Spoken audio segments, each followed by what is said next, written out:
Les essais hivernaux viennent de se terminer et j'ai bien sûr beaucoup de choses à vous dire. Salut tout le monde, j'espère que vous allez bien, j'espère que vous êtes en forme. Aujourd'hui on se retrouve pour la troisième et dernière vidéo de ces tests de pré-saison.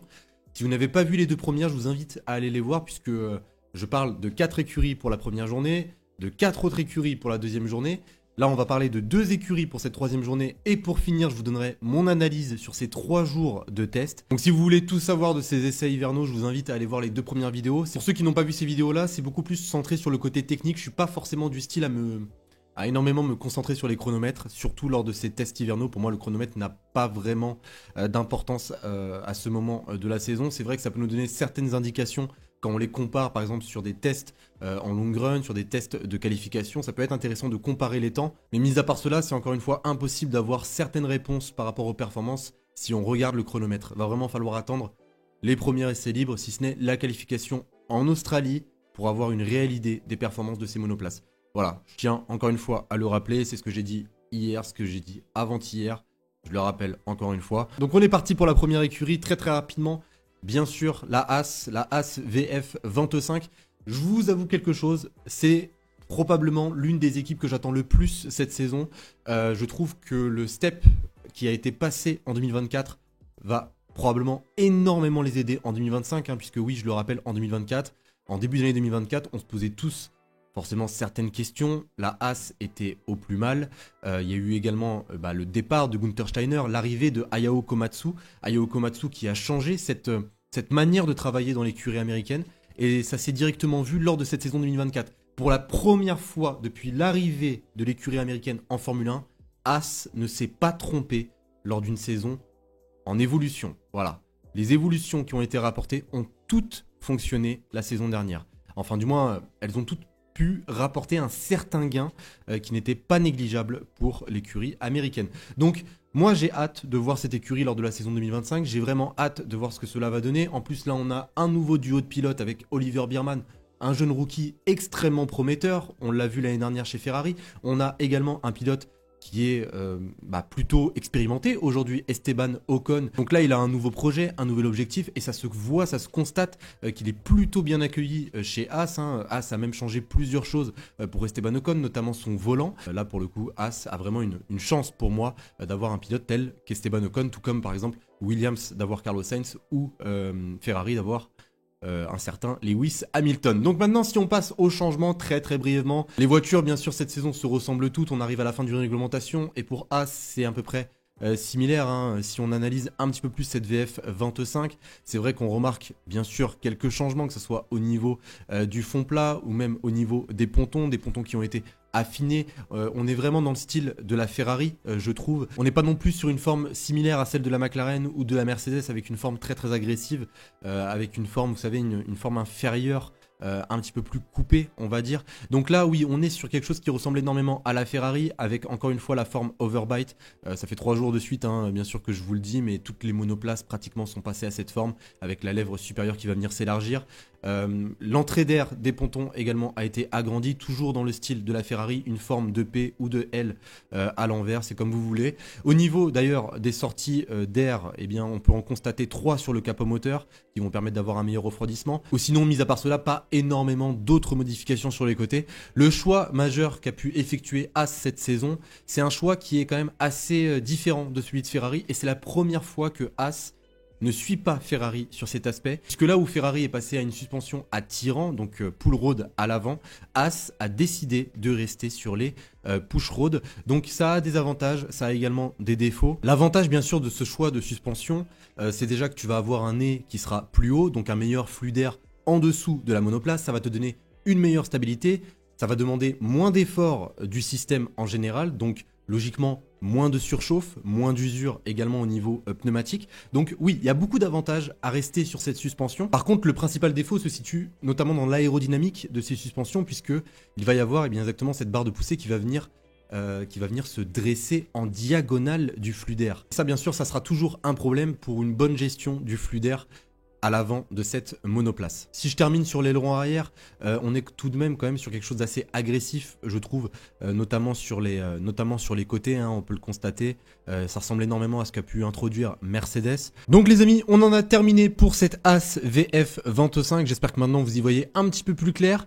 Mais juste avant qu'on passe à la Ferrari SF25, laissez-moi vous parler d'une super plateforme que j'utilise personnellement pour tout simplement protéger mes données personnelles en ligne. Laissez-moi vous parler d'Incogni. Incogni est tout simplement une plateforme conçue pour supprimer vos données personnelles. Des données personnelles qui auraient pu être collectées par exemple par des entreprises, par des sites web. Ça nous est tous arrivé par moment d'ouvrir notre boîte de réception et d'avoir des emails qu'on n'avait pas demandé à la base, ou même certains spams ou des appels téléphoniques. On n'en parle vraiment pas assez, mais nos activités en ligne sont énormément regardées. Quand on fait quelque chose en ligne, ça laisse toujours une trace. Même il faut savoir que les vols de données peuvent toucher absolument tout le monde. Vous connaissez tous le sponsor de As, MoneyGram, qu'on peut voir sur la VF25. Et bien même MoneyGram, qui comptabilise environ 150 millions d'utilisateurs, a été touché par un vol de données. Donc avec Incogni, vous n'aurez plus peur exactement de vous faire voler vos données ou que vos données soient collectées par un site ou quelque chose d'assez malveillant, puisque Incogni s'occupera à votre place de contacter les entreprises et les courtiers en données pour leur demander tout simplement de supprimer les données personnelles qu'ils détiennent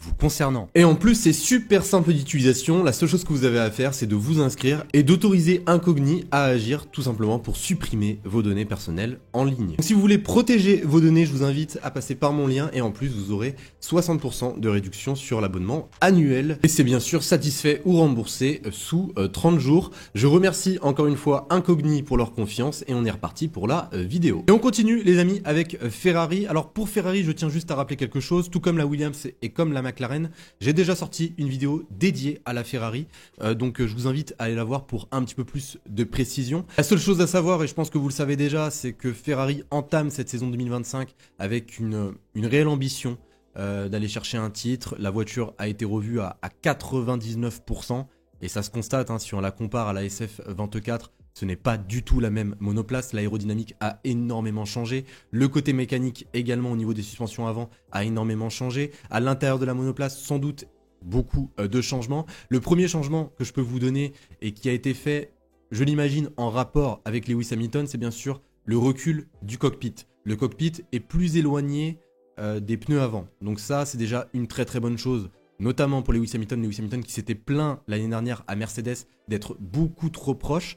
Donc ça va aider le pilote à avoir une meilleure interprétation au freinage. Ça va aider le pilote à mieux contrôler la monoplace. D'ailleurs, je ne l'ai pas dit, mais sur la As, on a fait exactement pareil. Autre aspect à prendre en compte, et là par contre, je vais vous montrer les détails. Au niveau du fond plat, on reste à peu près sur quelque chose d'assez similaire, je trouve. Quelques changements au niveau des bargeboards. Et à l'arrière, c'est à peu près similaire à ce qu'on a déjà pu voir à Las Vegas la saison dernière. Les pontons ont été modifiés, des pontons beaucoup plus affinés. On n'est pas non plus dans un style agressif comme McLaren et Mercedes encore une fois, mais tout de même, la tranchée s'est agrandie. La partie inférieure des pontons va permettre de mieux écouler l'air autour de cette Ferrari, donc ça va te donner un avantage au niveau de la stabilité aérodynamique.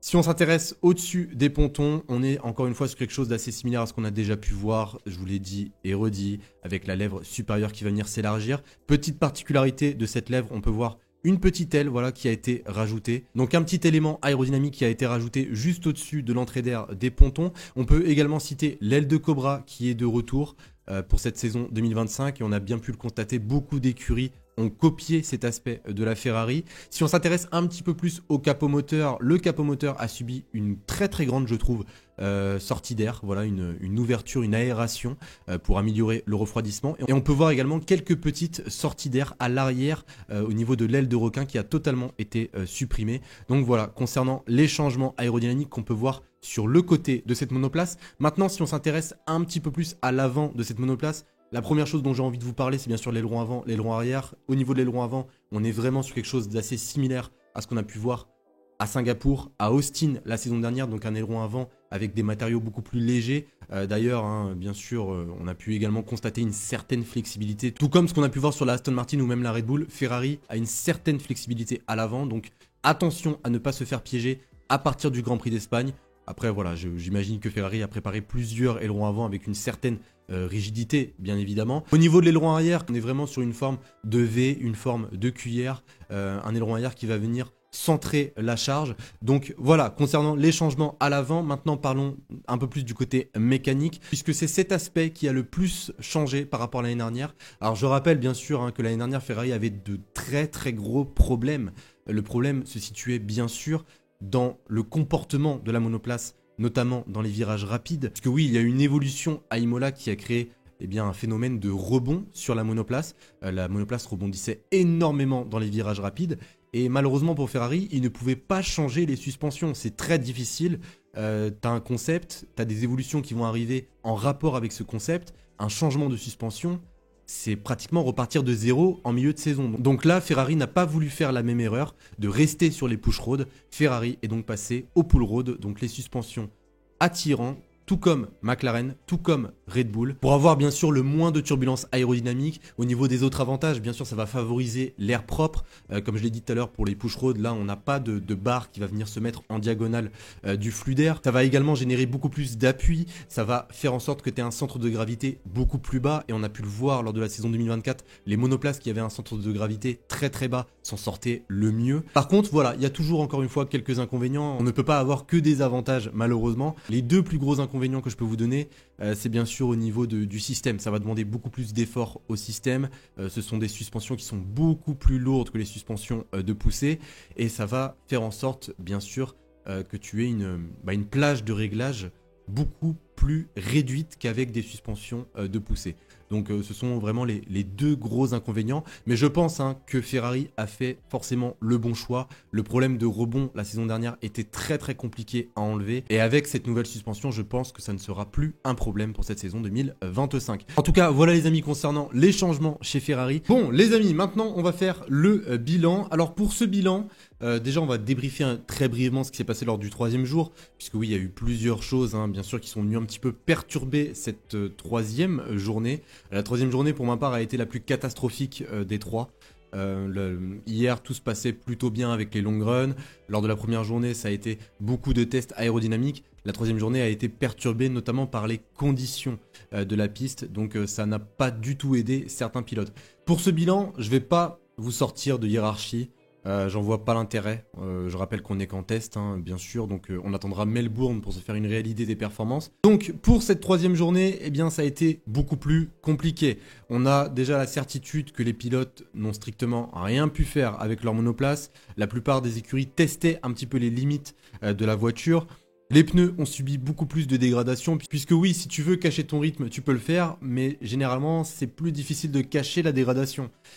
Et aujourd'hui, il y a certaines équipes qui ont été touchées bien plus que d'autres au niveau de la dégradation. J'y reviendrai juste après. Lors de ce troisième jour, pas mal de pilotes sont partis à la faute, mais n'oublions pas non plus que nous sommes à Bahreïn et que à Bahreïn, généralement, il te faut un train arrière plutôt stable. Et quand tu as tendance à changer de configuration à chaque sortie, eh bien, tu pars logiquement à la faute. Et même certaines monoplaces vont être un petit peu plus sensibles, bien sûr, à un train arrière instable. Mis à part cela, et ça c'est pour les 3 jours de test, n'oublions pas non plus que nous sommes dans la 4e et dernière année de cette réglementation et que les monoplaces se ressemblent énormément et oui, ça va être très serré je l'imagine lors de cette saison 2025 et également il y a eu bien sûr quelques imprévus lors de ces 3 jours de test, des imprévus assez bizarres, hein, on va pas se mentir puisque quand même de la pluie dans le désert, une coupure de courant.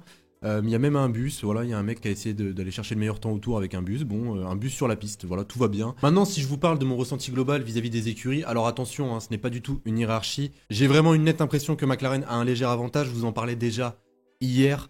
McLaren a fait une très forte impression lors de ses essais hivernaux, c'est la première fois où tout se passe bien pour la McLaren. Certes, lors de la 3e journée, ça a été beaucoup plus compliqué pour eux, avec un arrière très instable. Mais lors de la 2e journée, les long runs ont été véritablement impressionnants. Et mis à part cela, bien sûr que McLaren a dû évoluer d'une certaine manière. Et là où c'est encore plus flagrant, c'est que cette équipe a toujours été en difficulté sur cette piste à Bahreïn.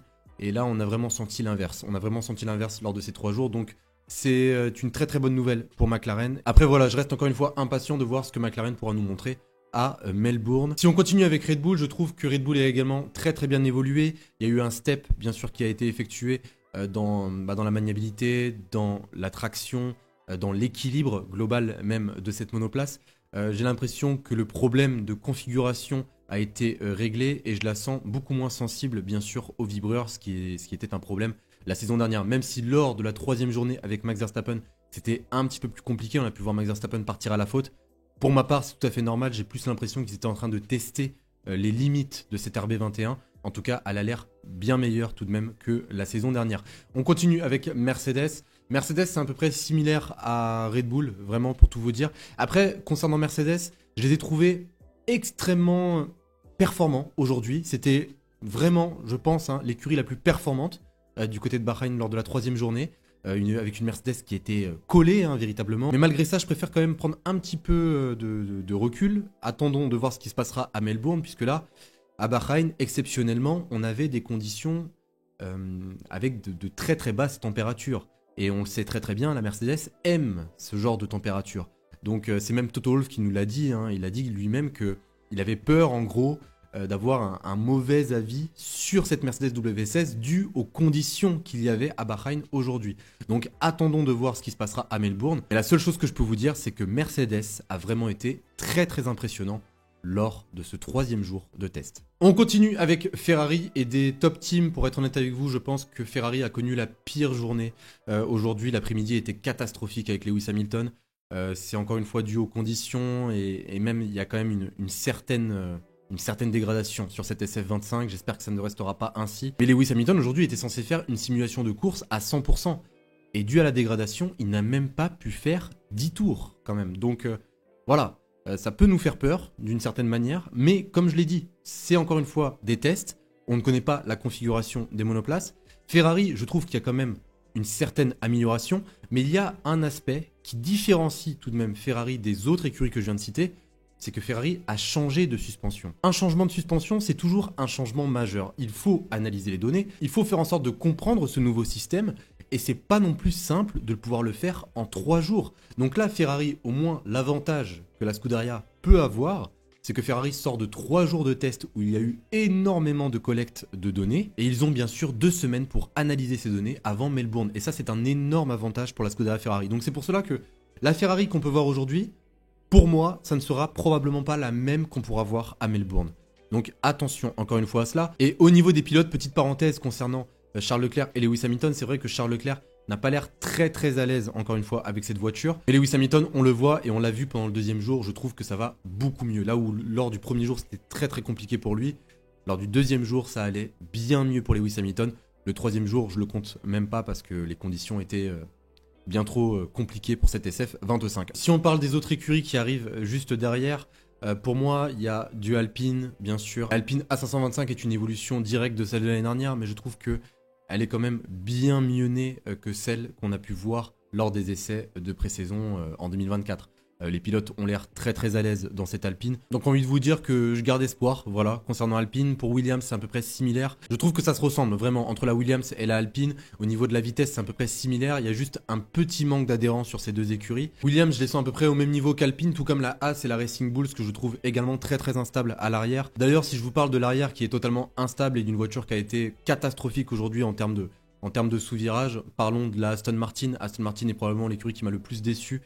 Aujourd'hui, pour être honnête avec vous, vraiment, Lance Stroll c'était catastrophique. Bon, il était un petit peu malade, mais je parle de sa voiture plus précisément. Lance Stroll obligé de faire 45 corrections. Il prend, enfin, je veux dire, il tourne le volant comme s'il était dans une épingle, alors qu'il est vraiment sur un virage assez banal, quoi. Et pourtant, eh ben, il sous-vire énormément. L'arrière est tellement instable et on ressent pas énormément de confiance quand on entend les propos de Fernando Alonso. On sent qu'il y a eu une amélioration en termes de maniabilité, mais qu'il y a encore une fois quelques lacunes sur cette Aston Martin. Et pour Stake, je l'ai trouvé à peu près similaire à ce qu'on a pu voir l'année dernière. Une Stake qui me semble être encore une fois la moins confortable de toutes les monoplaces, avec certaines instabilités, notamment dans le virage 8, avec un arrière qui se dérobe énormément.